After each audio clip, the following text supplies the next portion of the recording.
চলো আমরা খুবই অল্প সময়ের মধ্যে জিনতত্ত্ব ও বিবর্তন অধ্যায়ের এমসিকিউ গুলা দেখে ফেলি। প্রথম প্রশ্ন দেখো, বি ব্লাড গ্রুপের মানুষ কোন গ্রুপের রক্ত গ্রহণ করতে পারবে? সো ব্লাড রিলেটেড ডিটেলস কিছু জিনিস লাগবে, আমি এখানে লিখেছি। দেখো, প্রথমত কোন গ্রুপে কি ধরনের অ্যান্টিজেন অ্যান্টিবডি আছে এগুলো একটু জানতে হবে। যেমন এবি গ্রুপে আমরা এই যে গ্রুপগুলোর নাম বলি, এখানে অ্যান্টিজেন অনুযায়ী নামটা হয়। সো নাম কি এবি, সো এখানে এ অ্যান্টিজেনও থাকবে, বি অ্যান্টিজেনও থাকবে। আমরা জানি কাউন্টার পার্ট কোনো অ্যান্টিবডি থাকে না, সো দুইটা অ্যান্টিজেনই যেহেতু আছে কোনো অ্যান্টিবডি এখানে থাকবে না, নো অ্যান্টিবডি। এরপর দেখো বি, ক্যাপিটাল বি যেটা, এখানে বি অ্যান্টিজেন আছে, তাইলে অ্যান্টিবডি হিসেবে কি থাকবে? কাউন্টার পার্টটা থাকবে, তাইলে এ অ্যান্টিবডি থাকবে। আর এ যদি ব্লাড গ্রুপ হয়, অ্যান্টিজেন হিসেবে ক্যাপিটাল এ থাকবে, অ্যান্টিবডি হিসেবে বি থাকবে, যদি ওটা স্মলে লেখা হয়। আর ও এর ক্ষেত্রে কোনো অ্যান্টিজেন থাকে না, দুইটাই অ্যান্টিবডি থাকে, এ বি দুই অ্যান্টিবডি থাকে। এটা আমরা জানলাম। এরপর আসো, যদি ব্লাড গ্রুপে আমরা চিন্তা করি যে কে কাকে দিতে পারবে, কে কোথা থেকে নিতে পারবে, দুইটা জিনিস মনে রাখবা। ও হচ্ছে ইউনিভার্সাল ডোনার, সবাইকে দিতে পারবে, আর এ বি সবার থেকে নিতে পারবে। এই দুইটা মনে রাখলে সাজানো যায় মোটামুটি। তো ও দিতে পারবে কাকে? সবাইকে দিতে পারবে। নিতে পারবে কোথা থেকে? ও আসলে শুধুমাত্র ও থেকে নিতে পারবে, আর কোথা থেকেও নিতে পারবে না, কোথা থেকে না, শুধু ও থেকে নিতে পারবে। এবি এর ক্ষেত্রে দেখো, ও নিতে পারবে সবার থেকে, কিন্তু কিপটা আছে, সবার থেকে নিবে কিন্তু দিবে না কাউকে, শুধু নিজেকে দিবে, তাইলে ও শুধুমাত্র এবি গ্রুপকে দিতে পারবে। এরপর দেখো এ গ্রুপের কথা যদি বলো, এর ক্ষেত্রে ও দিতে পারবে কাকে? প্রথমত এবিকে দিবে, কারণ সে সবাই থেকে নেয়, এজন্য এবিকে দিবে আর নিজেকে দিবে। আর নিতে পারবে কোথা থেকে? প্রথমত নিজের থেকে নিবে, আর সবাইকে কে দেয়? ও, সো ও থেকেও নিবে। এরপর দেখো বি এর ক্ষেত্রে দিবে কাকে? প্রথমত নিজেকে দিবে, আর ওই যে সর্বগ্রাসী যে আছে এবিকে। আর নিবে কোথা থেকে? নিবে নিজের থেকে আর ও থেকে। খুবই সিম্পল জিনিস, এবি আর ওটা যদি মনে রাখো বাকিগুলো হয়ে যাবে। এটা গেল। তো এখানে বি ব্লাড গ্রুপের মানুষ কোথা থেকে নিবে? নিবে হচ্ছে দেখো বি আর ও থেকে, তাহলে আনসার হচ্ছে বি এবং ও গেল। এরপর আরেকটা জিনিস দেখো, একজন মানুষ যার ব্লাড গ্রুপ তুমি জানো না, ব্লাড গ্রুপ করার মতো, টেস্ট করার মতো সময় তোমার কাছে নাই, তুমি তাকে কোন ব্লাড দিলে তার কিছু হবে না। প্রথমত ও, যেহেতু সবাইকে দেয় যায়, ও দিতে পারো। যদি ও পজিটিভের একজন মানুষকে ও পজিটিভ দাও, সমস্যা নেই, কিন্তু সে যদি ও নেগেটিভ হয় এবং তুমি পজিটিভ ব্লাড দিয়ে দাও, তাহলে কিন্তু সমস্যা। এই জন্য ও নেগেটিভকে বলা হয় সেফেস্ট ব্লাড, যে কাউকে দেওয়া যায়, তাইলে safest blood for everyone is O negative. Okay, আরেকটা জিনিস দেখো, RH ফ্যাক্টর যে ব্যাপারটা আছে, এটা কিভাবে ডিটারমাইন হয়, কোনটা RH পজিটিভ হবে কোনটা নেগেটিভ হবে? আমরা জানি RH এর যে মেইন ফ্যাক্টরগুলো আছে, ডমিনেন্ট ফ্যাক্টর হচ্ছে সি, ডি এবং ই। এখানে মেইন ফ্যাক্টরটা হচ্ছে ডি। কোথাও যদি ডি বড় হাতের থাকে তবে সেটা RH পজিটিভ, যদি ডিটা ছোট হাতের থাকে RH নেগেটিভ, জাস্ট এতটুকু। তো এখানটাতে আরেকটা জিনিস মনে রাখবা, সিডি এবং ই, এই তিনটা জিনিস থাকবে, কখনো কোনো ডুপ্লিকেশন থাকবে না, যেমন সিডিডি, সিই এমন থাকবে না, সিডিই এই তিনটাই থাকতে হবে। তো এখানে দেখো সিডিই, ডি বড় হাতের, সিডি ডি বড় হাতের, শুধু ডিটা খেয়াল করবা, সিডি ডি বড় হাতের, যেহেতু সবার ডি বড় হাতের, তো এটা RH পজিটিভ। অ্যান্ড এই ক্ষেত্রে সিডি ডি ছোট হাতের, এখানে ডি ছোট হাতের, এই জন্য এটা RH নেগেটিভ ব্লাড। সো এই দুইটা জিনিস একটু দেখবা। আর আরেকটা জিনিস হচ্ছে, এই যে RH কেন নাম হইলো? রিসার্চ বানর অনুযায়ী RH নাম হয়েছে। রিসার্চ বানরের বৈজ্ঞানিক নাম কি? ম্যাকাকা মুলাটা। ওকে, শেষ তাইলে এটা। এরপর আসো, অর্জিত বৈশিষ্ট্যের উত্তরাধিকার কার মতবাদ।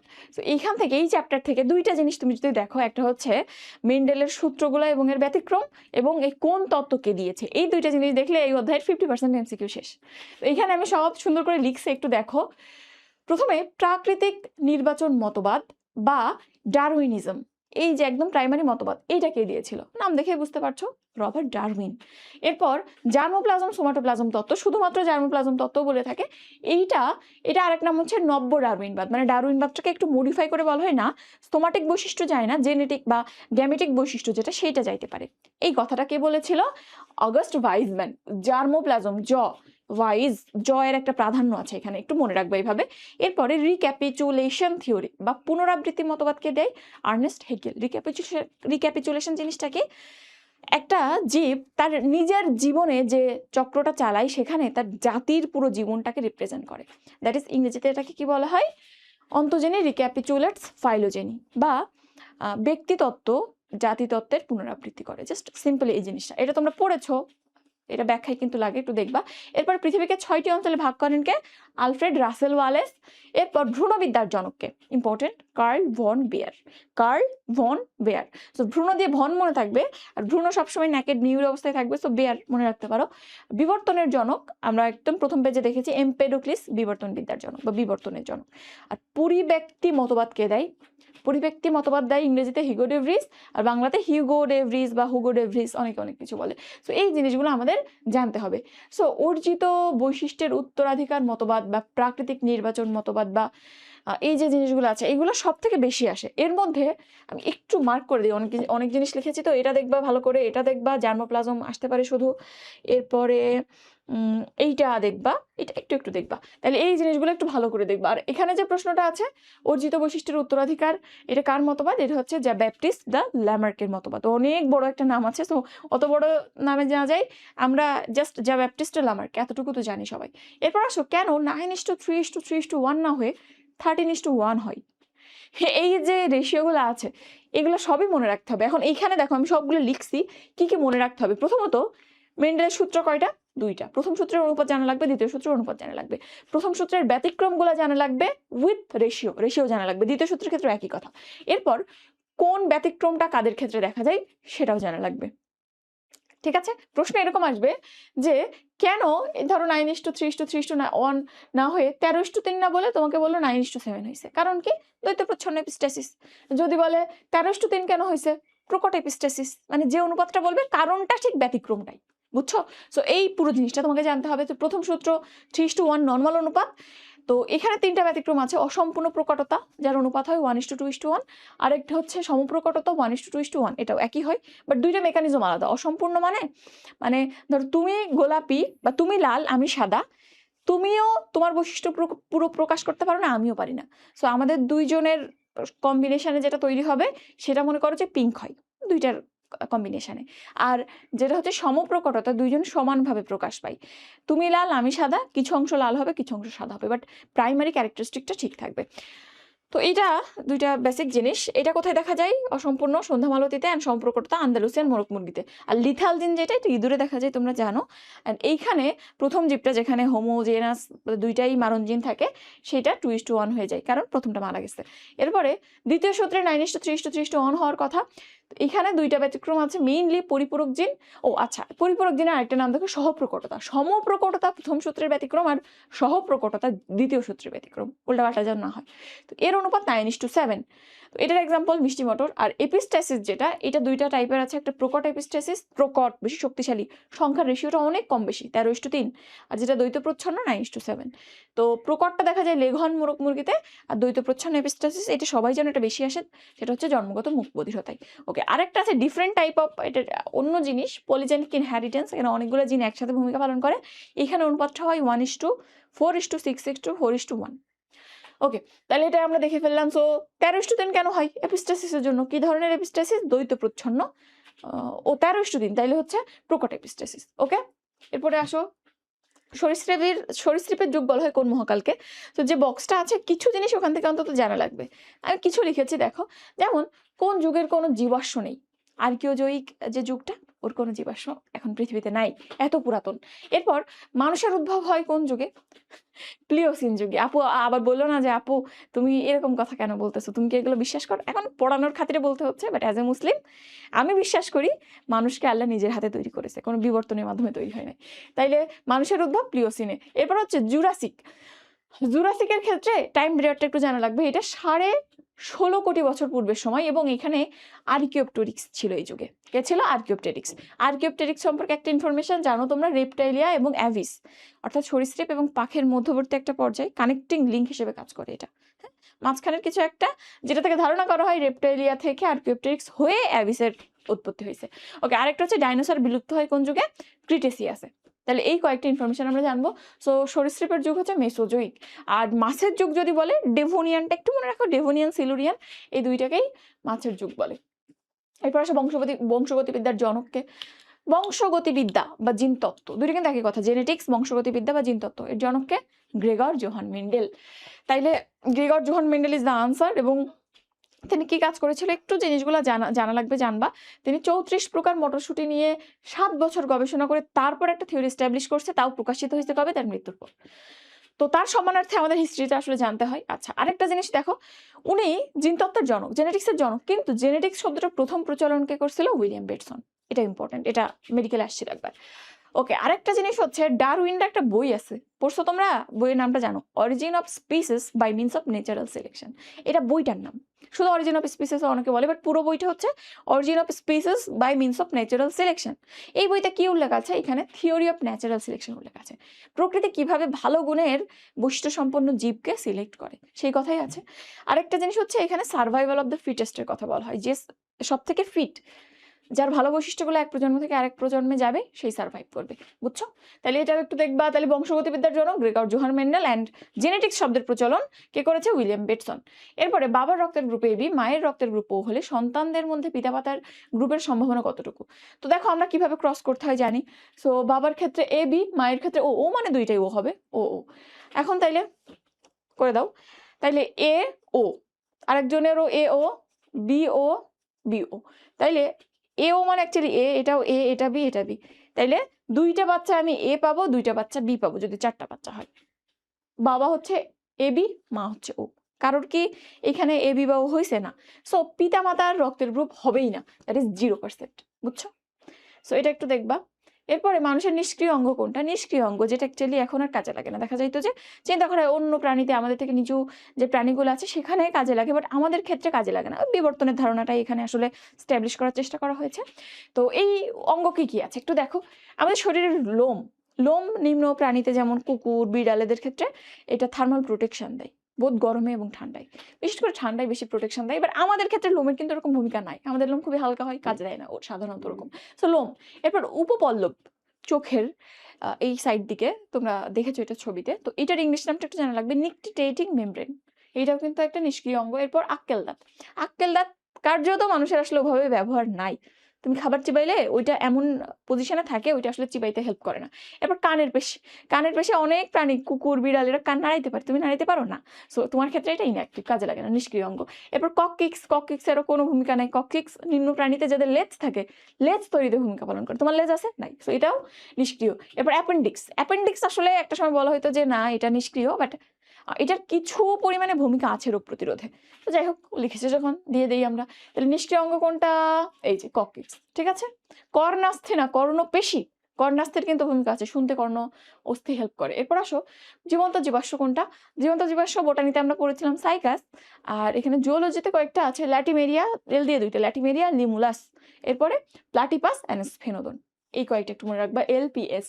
তাহলে ল্যাটিমেরিয়া, লিমুলাস, প্লাটিপাস, স্ফেনোদন। এই যে দেখো ল্যাটিমেরিয়া, আনসার ইজ বি। এরপর আসো প্রাকৃতিক নির্বাচন মতবাদের প্রবর্তককে। এই যে একটু আগে বললাম, origin of species by means of natural selection. তো ন্যাচারাল সিলেকশনই তো প্রাকৃতিক নির্বাচন মতবাদ, সো ডারউইন হবে। এরপরে আসো দ্বৈত প্রচ্ছন্ন এপিস্টেসিসের ফিনোটাইপিক অনুপাত কত? প্রকট 13:3। প্রকট সংখ্যাটা একটু বেশি হবে, রেশিওটা। আর দ্বৈত প্রচ্ছন্ন একটু কম, 9:7, কাছাকাছি মোটামুটি। এরপরে সমবৃত্তি অঙ্গ কোনটা? এটা একদম বেসিক কনসেপ্ট। সমবৃত্তি আর সমসংস্থ।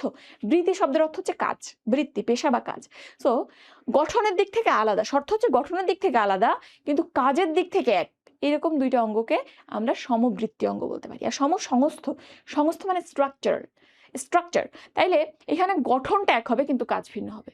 সো যখন গঠন এক, কাজ ভিন্ন, তখন সেটাকে আমরা সমসংস্থ অঙ্গ বলছি। তো যদি অপশন দেখো, দেখো পাখির ডানা, বাদরের ডানা, সমবৃত্তি বলেছে। সো তোমাকে দেখতে হবে গঠন আলাদা এবং কাজ এক, এরকম কি আছে।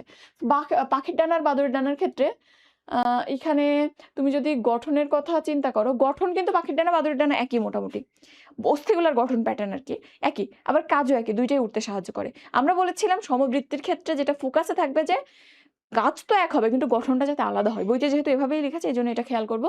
এরপর হচ্ছে আরেকটা পাখির ডানা, প্রজাপতির ডানা। এইখানটাতে গঠন আলাদা, প্রজাপতির ডানায় কোনো বোনস আছে? নাই।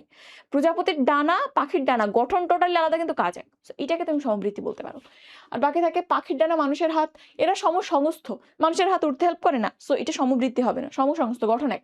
পাখির ডানা, বিড়ালের অগ্রপথ, এটা হচ্ছে সমসংস্থ। তাইলে এখানে আনসার কি হবে? খ হবে।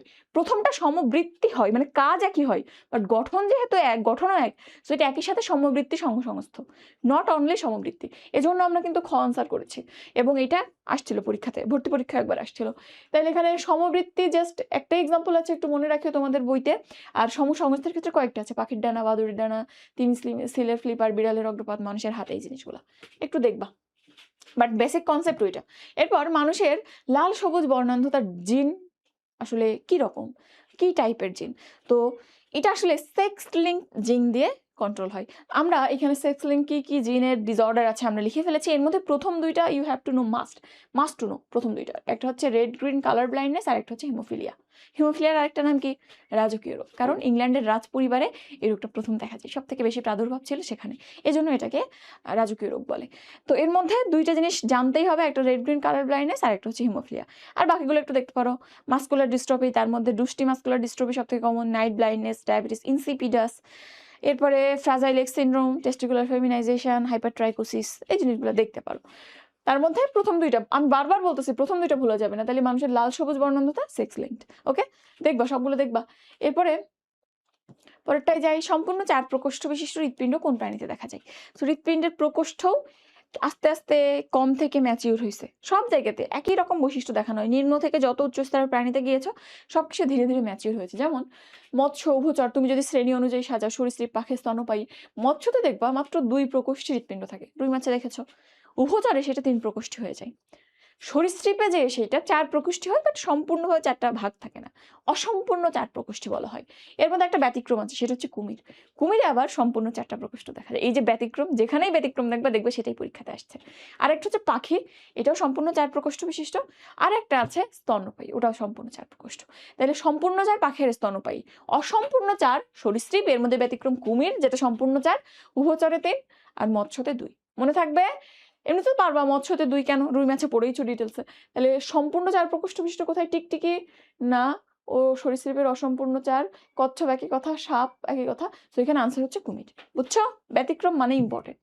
এরপর হিমোফিলিয়া বাহক মা, এখানে এক্স যেটা ক্যাপিটাল এইচ এটা স্বাভাবিক জিন, আর স্মল এইচ যেটা এটা হচ্ছে ডিজিজড জিন। আর বাবা স্বাভাবিক, x capital H R Y, এর মধ্যে কোন সন্তানটি হিমোফিলিয়া আক্রান্ত হবে? তো এদেরকে আমরা ক্রস করে ফেলেছি, দেখো এক্স এটা হচ্ছে ক্যাপিটাল এইচ এর সাথে ক্যাপিটাল এইচ, এইটা গেল এটার সাথে ওইটা, ক্যাপিটাল এইচ এর সাথে ওয়াই, এটা গেল ক্যাপিটাল এইচ এর সাথে স্মল এইচ, সবসময় ক্যাপিটালটা আগে রাখবা। আর এটা গেল এটা ক্যাপিটাল স্মল এইচ এর সাথে ওয়াই। তো এখানে দেখো আমরা বলে থাকি একটা শর্ত কি, যেখানেই একটা স্বাভাবিক জিন থাকবে ওইটা ব্যাকআপ কপি হিসেবে কাজ করে সুস্থ বাচ্চা তৈরি করবে। যেখানেই একটা বড় হাতের ক্যাপিটাল এইচ আছে মনে করবে সেটা স্বাভাবিক, কারণ ওটা ব্যাকআপ হিসেবে কাজ করবে। একটা ডিজিজ থাকলেও সমস্যা নেই, সে ব্যাকআপ দিবে। তাহলে এখানে তো দুইটাই ক্যাপিটাল, সো এটা পুরো স্বাভাবিক। এইটা একটা ক্যাপিটাল অ্যান্ড স্মল তো নাই, সো এটাও পুরোপুরি স্বাভাবিক, একটা ছেলে, ওটা মেয়ে এটা ছেলে। এরপর এটা হচ্ছে capital H R small H, তো এইখানে এটাও একটা মেয়ে, কিন্তু এ মোটামুটি স্বাভাবিক, মানে স্বাভাবিক কিন্তু কিন্তু বাহক, কারণ এর মধ্যে স্মল এইচ আছে। বাট এই ক্যাপিটাল এইচ থাকার কারণে ও অ্যাকচুয়ালি ব্যাকআপটা দিতে পারছে, রোগ প্রকাশ পাবে না, বাট বাহক হিসেবে কাজ করবে। অ্যান্ড লাস্টলি যেটা আছে দেখো এখানে শুধুমাত্র স্মল এইচ আছে, এর কোনো ব্যাকআপ আছে নাই। সো এই যে ছেলেটা এ আসলে আক্রান্ত হবে, এ বাহক আর এ আক্রান্ত, আর ওরা দুজন পুরোপুরি সুস্থ। তাইলে কোন সন্তানটা হিমোফিলিয়া আক্রান্ত হবে? ওই যে একদম প্রথমটা, শুধুমাত্র স্মল এইচ যেখানে আছে। ঠিক আছে, তাহলে বুঝতে পারছো এই জিনিসটা কিরকম, শুধুমাত্র স্মল থাকলেই সেটা আমরা এফেক্টেড পাবো। আর একটা মিনিমাম যদি ক্যাপিটাল থাকে ও ব্যাকআপ কপি হিসেবে কাজ করবে। সো একটা যদি থাকে তাহলে দেখা যাবে সে মোটামুটি সুস্থ হবে, বাট বাহক হইতে পারে যদি একটা স্মল থাকে। তাহলে এই জিনিসগুলো আশা করি বুঝছো। তাহলে এইগুলাই এখন তোমরা ক্রসটা শিখবা, ব্লাড গ্রুপের জিনিসগুলো দেখবা, কে কোনটা কোন মতবাদ দিয়েছে সেটা দেখবা, অ্যান্ড তোমার এই যে সূত্রগুলো আছে সূত্রগুলো দেখবা, অনুপাত দেখবা। দ্যাটস এনাফ এই চ্যাপ্টারের জন্য, আমার মনে হয় এগুলোই যথেষ্ট।